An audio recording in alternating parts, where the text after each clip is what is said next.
Hi, Dr. Saxena here, and we are talking about some things which was a difficult time, and this during this post COVID-19 pandemic, which is still on the thing, almost overnight has transformed our relationship with the technology. See, we always talked about computer, laptop, tablets, and all, and this has becoming the mainstream cell phone screen usage of all these things have substantially increased over the last 2 years, and this is the main method of maintaining work, education, and social interactions virtually. And the result has been in this increase in symptoms of physical, behavioral, and emotional in nature. The physical complaints which I always look into is there are various neck, shoulder, and back problems, as well as eye discomfort and pain. Behavioral experiences include something like I'm talking about something like insomnia, fatigue, exhaustion, overindulgence in snacks, and or skipping meals as well. There were psychological concerns which include symptoms something like ADD is something like attention deficit hyperactivity disorders, and with the symptoms with anxiety was quite high. People reported a lot of depression and all, and loneliness. See, this I've seen people sometimes patients are using term Zoom fatigue, and we also went through that, and we felt this was COVID stress was refers to a set of symptoms associated with overusing technologies while sheltering in place. So I'd like to tell you a brief about what is this thing called. This is something which we had never technology assisted overusage, and this thing was not before this COVID. This has COVID pandemic has rapidly transformed our lives, and most of the thing we are still trying to work on some things, trying to hunt down, gathering resources for survival. Computers, laptops, tablets, and smartphones with large screens have become the ubiquitous tool for working, learning, and for connecting both professionally and socially.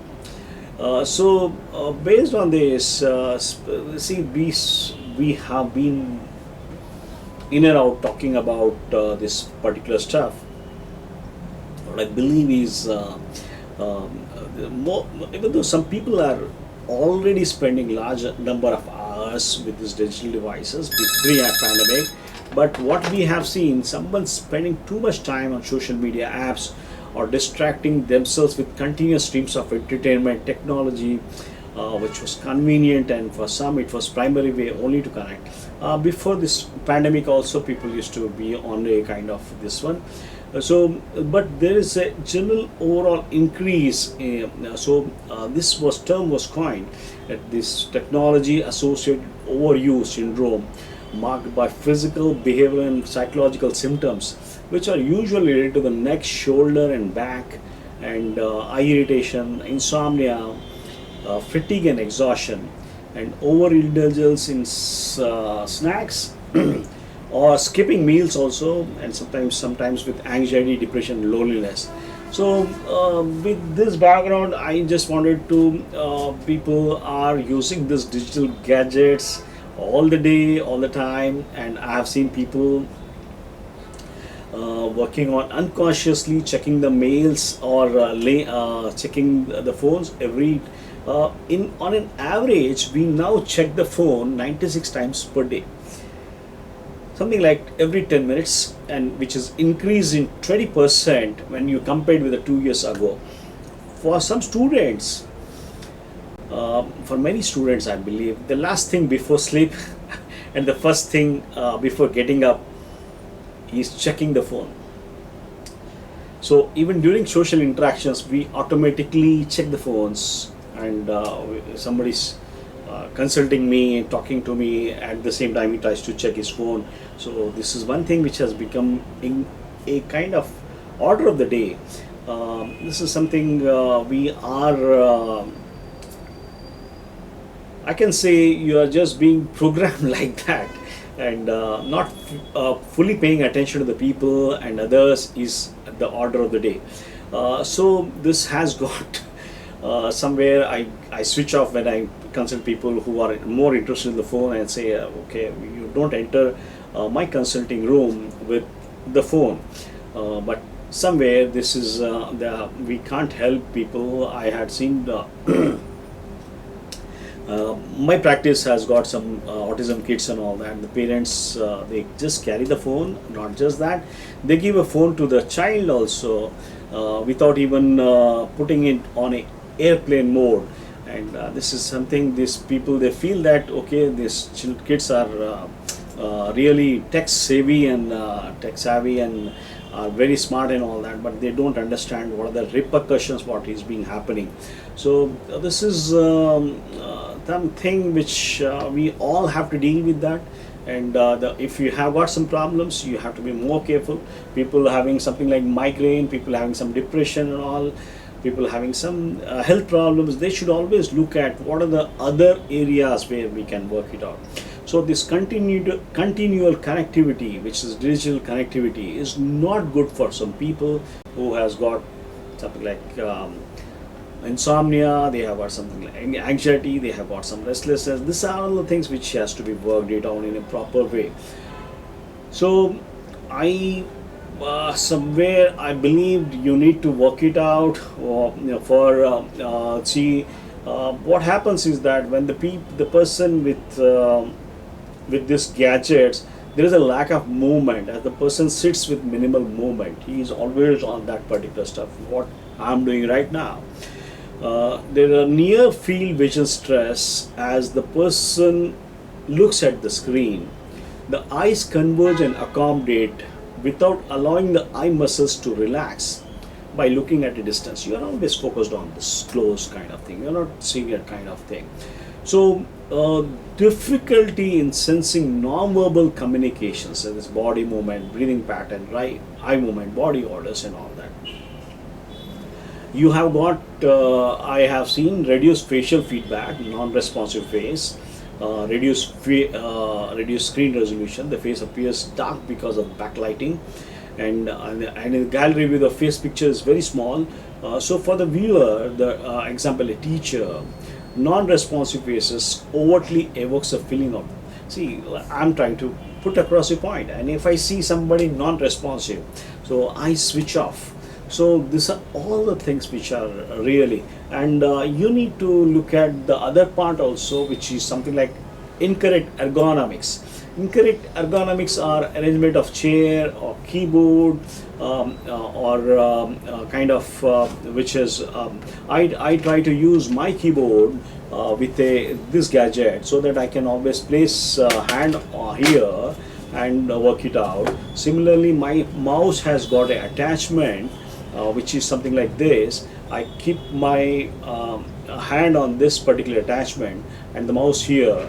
So I'm not straining much on trying to hold the mouse. So these are all the things which has to be worked out. This ergonomics, arrangement of the chair, what is the kind of level what you're talking. If I give you a small example, your back is like this and your seat is like this, and you're sitting something like this particular shape you're sitting, and what you are supposed to do is you need to look at that angle. What angle I'll tell you, it is between the knee joint, hip joint and the back. So this back is at this x-axis, and the knee and the thigh is at the y-axis. You need to make sure that this knee as well as the back, this particular angle, it is less than 90 degrees. If you look at something, it's more than 90. It is like the obtuse angle. So the knee is lower than your hip joint. It gives a tremendous pressure on your back, which is resulting in your back injuries, or not injuries, but there's a constant backache and all that. These are the things which has to be worked out when you are sitting in the on the chair, and probably for a longer time. So you need to work out this. So these are the things I would like to tell. Yes, these are the small things which you can maintain, and you can always look at some things and try to see that you don't get into that continuous connectivity, and start looking at some other things. You can always take a time off. You don't have to keep your phone all the time in 24 by 7. If you want to retire to your bed, see that your cell phone is off, and don't keep it continually connected. What are the messages and all that? You can always get that messages later also. So these are the things, which few things which I believe, these are a few of the I'm talking like this. I want to see that my straight vision also is quite. My neck is not trying to. I'm not seeing like this. I'm not trying to see like this. I'm making a proper angle at this particular thing. So these are all the things which will help your blood and lymphatic fluids, which usually pool.